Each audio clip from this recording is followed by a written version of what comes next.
Bonjour tout le monde, j'espère que vous allez bien. Vous savez, c'est toujours Mianda et aujourd'hui, j'ai une personne très spéciale qui s'appelle Sakou Cécile, a.k.a. Sakou Cé sur Instagram. Coucou. Bonsoir. Ça va? Ça va et toi? Tu te sens comment? Ça fait bizarre. C'est mon premier podcast, donc... Il faut ne pas oublier de bien parler dans le micro parce que j'ai remarqué que toutes les deux, on parle calmement comme ça. Donc, du coup, il faudrait qu'on parle des choses qui vont un peu réveiller. Du coup, tu nous reviens d'où déjà? Tu viens de la Belgique, c'est ça? Je viens de la Belgique, j'habite à Namur. Une petite ville très calme, vraiment. Ok. Du coup, tu es passionnée de l'art, de la peinture? La peinture, je fais de la peinture et le modeling. Je fais de la photo aussi. Ok. Et j'ai vraiment... Bon, on va aller straight, donc direct sur le point.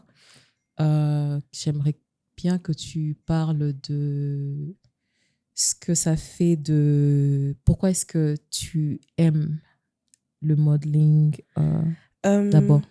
D'abord, pourquoi? Parce qu'en fait, j'étais vraiment, on va dire, un garçon manqué. En fait, je suis passée... Moi aussi, d'ailleurs.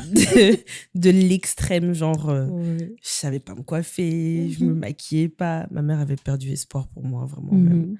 Et je suis passée du côté, en fait, genre, hyper garçon manqué à le hyper sexy, hyper féminine, tu vois. Et pourquoi j'aime le modeling? En fait, ça m'a permis de prendre confiance en moi, pas par rapport au regard des autres, oui. mais plutôt par rapport à mon propre regard. J'adore la photo, je m'aime, tu vois. Donc, ça m'a permis juste de travailler sur ma confiance en moi. En fait. Les gens ont tendance à se dire que les personnes qui posent, généralement de façon sexy sur Internet, le font pour le regard des autres. T'as pas non plus remarqué ça? Moi, personnellement, j'ai eu beaucoup de préjugés par rapport à ça parce que ça fait, je crois, j'ai commencé la photo en 2011. Et dans la communauté, une fois qu'il y a un peu de nudité, dès qu'on voit un bout de chair, les gens ils commencent à te catégoriser de ce que tu n'es pas forcément. Or que, comme j'ai dit, faire des photos de charme ou du nu ou autre, c'est pas... ça dépend du point de vue et comment les photos sont prises. Il y a plusieurs types de photos, mais ça dépend sous quels angles. Mais c'est vrai que les gens ont très vite des préjugés. Justement, quand tu parles de plusieurs types de photos qui dépendent de quelle sorte d'angle et consort, au fait, c'est quelque chose que j'ai aussi eu à réaliser parce que moi-même aussi, je fais quelques autoportraits. C'est vrai que c'est pas aussi révélateur que les tiennes, mais il y a quand même une différence entre la vulgarité et justement la sensualité. Justement. Et plusieurs personnes n'arrivent pas à faire la différence. Ouais. Dans la communauté, une fois que tu fais du nu, c'est de la pornographie. Non, mais il y a du nu d'art qui existe. Oui, exemple. mais c'est parce qu'on est peut-être dans ce domaine-là et qu'on a la vision beaucoup plus élargie par rapport à ça. Mais comme je dis, quand tu vois, même encore aujourd'hui, tu as des personnes qui vont te dire c'est beau, mais je ne comprends pas pourquoi tu fais ça. Alors qu'il n'y a pas forcément de but derrière. Moi, je pense qu'ils te disent ça parce que c'est toi, parce qu'ils te connaissent personnellement. Ça, c'est juste moi.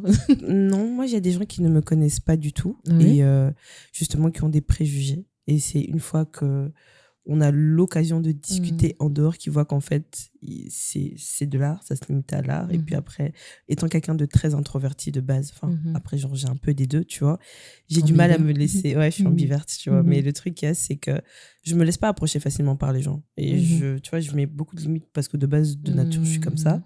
Mais sinon, les gens pensent que tu es forcément à la recherche de quelque chose, en fait. Exactement, alors que c'est pas du tout le cas. C'est pas le cas. C'est vraiment pas... Et j'aime pas les gens. Enfin, pas spécialement. Genre, j'aime pas les gens. C'est pas dans le sens où j'aime pas les gens, c'est trop dire, tu vois, mais dans le sens où chacun a sa place, tu vois, et je sais mettre des limites entre les personnes extérieures et voilà, en général. Ok. Et du coup, j'aurais bien voulu que tu me parles un peu plus de ce que tu penses justement de la différence entre la vulgarité et la sensualité. Je sais pas. Mais en fait, je peux pas donner plus de détails parce que en fait, il n'y a qu'un pas pour passer de l'un à l'autre. Oui, c'est juste de la subtilité en fonction de ton point de vue. Et puis après, ça dépend de ton ouverture. Enfin, tu peux faire une photo et ne pas vouloir qu'elle soit vulgaire, mais tout dépend aussi de la personne qui va la regarder, le point de vue qu'elle va avoir. Donc, ça dépend de l'ouverture d'esprit et la vision de tout un chacun, tu vois. Une personne peut trouver ça très beau et une personne peut trouver ça très... Moi, j'aime bien ce que tu fais, honnêtement. Je trouve ça très sensuel et ça donne... Au fait, quand tu le regardes en tant que femme, tu te dis, OK, il y a ce côté... C'est cette énergie féminine que tu remets en avant, que peu importe avec les tenues ou moins en légèreté, Donc, quand tu t'habilles en lingerie, par exemple, ça te fait comprendre que, OK, fine, je suis aussi en mesure de ressortir cette énergie. C'est pas vulgaire, c'est pas all right. Je sais pas comment expliquer ça. Je vois ce que tu veux dire. Donc, c'est vraiment ce que je pense. Et surtout que j'ai remarqué que tu es en train de migrer vers la direction artistique. Je pense que ça va, ton côté créatif et qui est vraiment très ouvert d'esprit va permettre aussi aux autres de voir les choses autrement. En fait, depuis que je mets plus en avant la peinture, pas que je mets pas la photo en avant, ça reste ma passion première, les gens me voient d'un autre œil. Et donc, ont plus facile à accepter, par exemple, le fait que je fasse de la photo. C'est bizarre, hein, mais on me relie plus à mon côté artiste, donc on se dit, ah, c'est une artiste, donc voilà. Non, en fait, de base, je suis modèle, mais comme j'ai dit, les gens sont mais après, ça dépend. Les gens sont quand même de plus en plus ouverts et respectent ce que je fais, en tout cas pour ceux qui sont proches de moi. Donc ça, c'est une bonne chose aussi. Il y a aussi une chose que tu m'avais dit que tu étais aussi sur OnlyFans. Est-ce que tu pourrais expliquer un peu, parce qu'il y a beaucoup de choses. Il y a beaucoup de préjugés par rapport à OnlyFans. OnlyFans, en fait, de base, a été créé, c'est une plateforme qui a été créée pour mettre du contenu exclusif. Donc, n'importe quelle personne peut se mettre sur OnlyFans et créer sa page. Maintenant, en fait, le truc, c'est que cette plateforme-là a explosé. Pourquoi ? Parce que tous les travailleurs du sexe, pendant la période du Covid, qui n'avaient pas le droit d'avoir des contacts avec les gens, se sont mis dessus.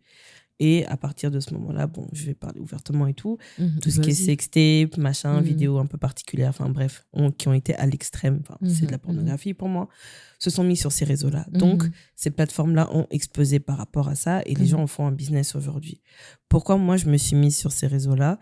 C'est que comme je ne suis pas en agence, que j'ai toujours été en freelance et que ça a été par passion, je me suis plus laissée guider par ma passion que par le fait de vouloir rentrer en agence. Et puis, par rapport, les critères étaient quand même très sélects à l'époque. Tu sais, t'es fort, t'es en forme, t'es noir, les traits ne sont pas spécialement fins, donc les gens vont te juger par rapport à ça, t'es pas assez grande, tu vois. Donc, bon, j'ai continué par passion et je me suis dit, comme j'ai mes neveux qui me suivent sur Instagram, parce qu'il y a certaines photos de shooting que je mettais sur Instagram, je me suis dit, autant les mettre là-bas, ça me fait un revenu.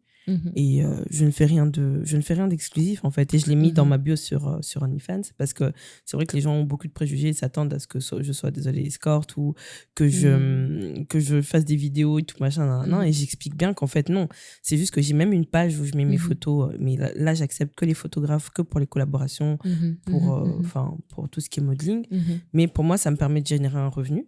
Et puis d'être plus select par rapport au type de photos que je mets sur Instagram, parce que à partir du moment où tu as différentes catégories d'âge qui te suivent et que tu sais que tu inspires certaines personnes, que ce soit mes neveux ou des personnes extérieures, je n'ai pas envie d'être une influence par rapport à ce que je fais. Moi je suis passionnée, je montre ce que je fais, mais tu sais, faut pas oublier qu'il y a un certain âge à partir duquel les enfants commence à s'inspirer de ce qu'ils voient à l'extérieur. Donc, je veux pas être une mauvaise influence dans ce sens-là, parce que même moi, je pense que j'aimerais quand même que mes enfants aient une certaine maturité avant de pouvoir faire certains choix. Donc, c'est pour ça que je me suis mise sur OnlyFans, en fait. Mais quand tu dis que c'est une mauvaise influence, ça ne va pas un peu ? Non, mauvaise influence, pourquoi ?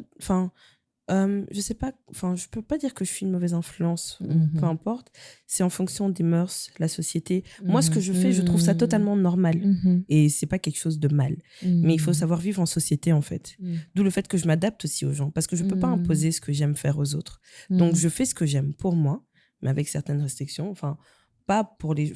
je me mets pas des restrictions pour les gens. C'est juste que je m'adapte. Et je fais en sorte que les gens ne dépasse pas les limites non plus, parce que les limites, c'est aussi à moi de les mettre. Donc, comme tu as des plateformes qui sont créées pour certaines choses, autant que je me redirige vers là. Désolée de me concentrer vraiment sur ça, parce que c'est vraiment... c'est le genre de plateforme. C'est possible de faire des captures d'écran, non ? Oui. Mais les gens peuvent continuer de les partager avec tes neveux, par exemple. Mais c'est pas comme si je faisais des trucs de fou, tu vois. Je ferais des trucs de fou. Je pense qu'aussi, sincèrement, j'aurais voulu faire des trucs de fou sur OF. Je me serais masquée, j'aurais fait vraiment des trucs, j'aurais pas assumé avec mon propre nom, tu vois. Mais là, je peux pas me permettre, je suis tatouée de partout, je peux pas. Et puis même, ça m'intéresse pas plus que ça. Donc voilà. Tu pourrais aussi vendre tes œuvres d'art là, par exemple. Je pourrais dessus aussi, parce que t'as DJ Khaled qui est dessus, t'as plein de stars qui sont dessus. Exactement. Donc, c'est pour ça que je dis, ça dépend de quel point de vue et de quel œil tu viens quand tu vois la chose, tu vois. Donc, Et du coup, en Belgique, là-bas, comment est-ce que généralement ça se passe avec toi? c'est-à-dire, dans quel sens? C'est-à-dire, parce qu'on était en train de discuter, tu m'avais dit que c'était beaucoup plus compliqué. Pourtant, c'est un pays qui est assez ouvert, mais je trouve que les gens ne sont pas assez ouverts à accepter, comment on appelle ça, par exemple, un certain soutien. Est-ce que tu penses que ça serait par rapport à ta couleur de peau ou quelque chose du genre? Non, je pense que ça dépend. Pardon, je peux pas dire qu'il y ait pas de personnes qui me soutiennent, mais c'est beaucoup plus compliqué. Bon, après, c'est vrai, bon, t'es une femme, t'es noire, dans le milieu artistique, c'est pas évident. Il faut être dans le bon réseau. Ça marche, mais il faut lutter, il faut batailler. Donc, en tant qu'artiste dans le milieu, en tant que femme noire dans le milieu artistique, c'est pas évident. Mais après, je pense que chaque chose en son temps, tu vois. Quelle est la pire expérience que tu as déjà eu à vivre là-bas? J'en ai pas spécialement eu. J'évite en fait. Ouais, non, j'ai pas eu d'expérience compliquée. Juste, comme le seul truc où genre, ça m'a saoulée, c'est je suis modèle clip aussi, tu vois. Et j'ai T'as fait quel clip? Ah non, si on peut ne pas en parler maintenant. Ok.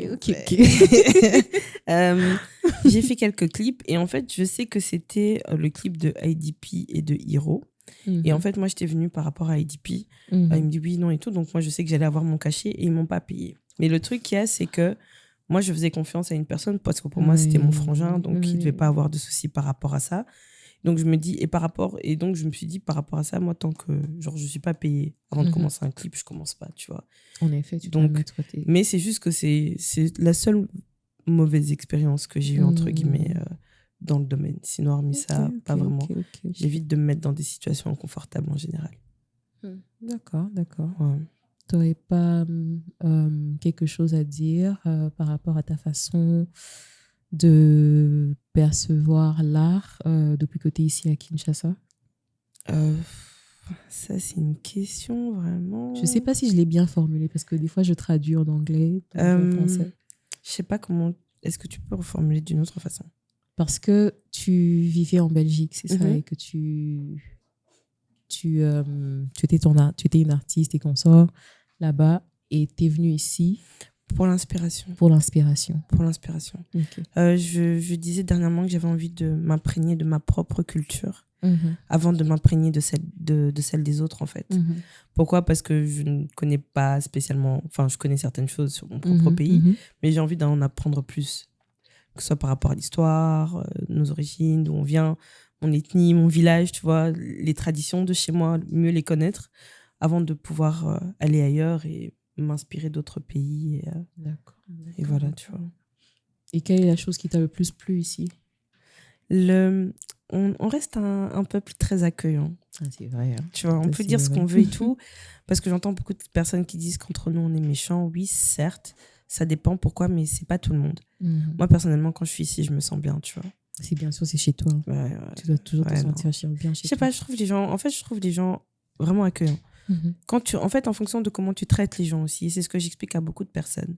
Je dis pas qu'il faut accepter tout, parce que des fois, tu donnes le petit doigt et on va te prendre tout le corps, tu vois.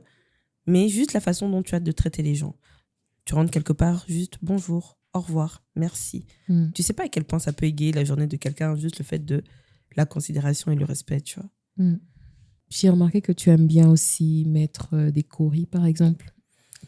Tu m'avais donné une explication par rapport à ça. Oui, en fait, le cori, à l'époque, ça nous servait de monnaie d'échange, mais a comme représentation, en fait, la fécondité, la féminité, la liberté et l'équité, en fait. Et j'aime bien, en fait, ce que ça représente en temps normal. Ouais, je suis une grande fan de cori. Ouais. J'en mets aussi sur mes toiles, tu vois, vu que j'utilise des matières en plus de la peinture. Tu utilises quelle autre matière, par exemple? Ça dépend des perles. Je vais mettre comment ça s'appelle? J'ai oublié. J'ai une mémoire, vraiment. Je vais mettre... Enfin, ça dépend. Je mets plein de trucs. Enfin, du fil. Enfin, je mets plein... Enfin, vraiment, je mets plusieurs matières, en fait. Tu vois. Quelle est ton œuvre préférée, par exemple, de ce que tu avais fait? C'est une grande toile que j'ai fait dans une période où j'étais vraiment down, tu vois. D'ailleurs, c'est une de mes plus belles toiles et que la plupart des gens veulent acheter. Mais elle va faire partie de ma collection perso. Ouais, non, ça, c'est pas une toile que je vais vendre. En tout cas, pas maintenant. Ouais. Il y a vraiment un certain attachement. Elle me représente beaucoup. Ok. Donc, ce serait comme donner une partie de moi, en fait. Ouais, donc je voulais savoir qu'est-ce qui fait en sorte que tu te sens fière d'être congolaise, quoi. Partout où tu vas et que tu regardes, tu te dis, nah, C'est mon pays. Enfin, j'ai grandi ici, donc... t'as rien d'autre? T'as rien Ouais, d'autre? genre, Genre, j'y viens vraiment pas. Genre, je suis congolaise, tu vois. Genre, je sais pas, on a une personnalité, on a une histoire, on a beaucoup de choses à raconter, tu vois. On a un peuple imposant parce qu'on n'est pas... Même au fin fond de l'Alaska, tu vas retrouver un Congolais. ça c'est vrai, j'ai vu avec un Congolais qui faisait du commerce de poissons. Où ça? En Alaska? Comment on appelle? Au pôle Nord, c'est ça? Pôle Nord. Ça m'étonne pas. On est partout. Franchement, je te jure. En fait, on a une facilité d'adaptation aux autres communautés. Ça, c'est vrai. Tu peux te retrouver dans n'importe quel pays. Le Congolais s'adapte. En tout cas, c'est un truc... Après, ça dépend. C'est vrai qu'on est très communautaire parce que on reste entre nous quand on bouge ailleurs, par exemple. Mais on a une facilité, qu'on le veuille ou non, à s'adapter aux autres communautés, en fait. Ça, c'est vrai. Tu vois, donc... Ouais. C'est vrai, moi aussi, je me sens vraiment fière et j'aime bien porter ma fierté au fait, surtout du fait que je puisse avoir toutes les casquettes. C'est vraiment ce qui montre que le Congolais, il est capable de s'adapter à plusieurs choses. Et c'est vraiment, quand tu me mets dans un environnement, tu t'adaptes. Je m'adapte. C'est vraiment ça. C'est le plus important, en fait, en général. Et je fais un effort de toujours exceller. Non, ça, c'est bien. Non, franchement, c'est la base même. Oui, c'est vrai, c'est la base. Donc, quelles seraient des astuces que tu pourrais donner à des garçons manqués? Le temps. En fait, c'est au fur et à mesure. Je te jure que moi, c'est le temps. Même quand je vois... je pense que même toi, on en a discuté la dernière fois, tu vois. Quand t'es une femme, t'es une femme. Même, par exemple, c'est vrai que j'ai 5 frères. Et que j'ai encore des fois ce côté ouais non. Genre je suis la seule fille, mais crois-moi que je m'impose dans un groupe de 5 garçons, tu vois. Mais je reste une femme, en fait. Si les choses se font avec le temps, en fait. T'as même pas une astuce comme telle pour dire que ok fine, peut-être maquille-toi comme ça, c'est cela, ou bien travaille ton énergie peut-être d'une certaine façon. Je pense que plus j'irais plus dans le sens où quand tu parles d'énergie, par exemple, mais l'énergie féminine, en fait, c'est une fois que tu arrives à faire la séparation entre le côté masculin, le côté féminin, il y a certaines choses qui viennent naturellement parce que tu as envie de prendre soin de toi, tu as envie d'être coquette, tu as envie d'être propre sur toi, tu as envie de faire tes cheveux, tu peux pas sortir parce que t'es pas apprêté, tu vois. Donc c'est des choses, en fait, qui viennent au fur et à mesure, tu vois. Mais crois-moi que le côté garçon manqué reste quand même. Il reste moi tu peux aussi, tout faire, fois, franchement. Des fois ça reste quand même aussi comme ça. Bien training, bien basket, bien casquette, je sors aussi, tu vois, selon la position là et tout, genre non, j'ai ce côté garçon manqué qui reste tout le temps, mais je me féminise quand même, tu vois. Donc c'est bien de créer. J'aime bien, en fait, quand on crée une sorte de balance entre les deux, parce que tu as le côté, les gens te perçoivent des fois dans ce côté agressif, masculine et tout ça. Et puis ensuite, tu ressors directement ce côté féminin. Ouais, très féminin, très doux. Après, ça dépend avec qui et comment, tu vois. Oui, en même temps, tu as raison quand tu dis que ça dépend avec qui. Parce qu'il y a certaines personnes qui me font ressortir mon côté masculin. Ouais, non, moi, j'abuse aussi des fois. Et tu vois, genre, j'essaye vraiment d'avoir le juste milieu. Parce que, genre, des fois, j'ai l'extrême d'un côté à un autre, tu vois. Donc, j'essaie vraiment d'avoir le juste milieu entre les deux. Mais ça, je pense que c'est des choses qui se font avec le temps. Tout le monde essaie d'avoir le juste milieu, de toute façon. Bon, je pense toutes les personnes comme toi et moi. Ouais. Donc, voilà, on peut dire que ça faisait plaisir plus au fait d'apprendre à te connaître, parce que ce podcast est allé plus dans ce sens-là. Ouais, non, c'est vrai. On apprenait à te connaître et ça me plaisait bien, oui. Ouais, non, c'était cool, franchement. C'est vraiment très cool. Ouais, et cool. J'espère qu'on va te revoir très bientôt et qu'on verra ce que tu vas préparer pour nous. Tes œuvres d'art, j'ai hâte et je suis sûre que quand tu reviendras, j'aurai beaucoup plus de temps pour qu'on travaille ensemble. Ouais, non, ça c'est vrai. J'ai hâte que tu puisses poser pour moi. Un horaire de je jure. Moi, je me demande comment je fais, mais bon. Non, franchement. Mais bon, j'ai vraiment hâte et que tu puisses aussi passer devant ma caméra et qu'on puisse aussi avoir quelques collaborations, que je puisse t'assister, que tu puisses m'assister en tant que directrice artistique. Donc, ça serait je pense que c'est une promesse, Inch'Allah, qu'on promet à tout le monde. De toute façon. Et voilà, c'était Mianda et Sakusei Suivez-la sur Instagram, elle est très intéressante. Merci. Ça me touche. Donc voilà, allez, bisous, à la prochaine. Bye bye.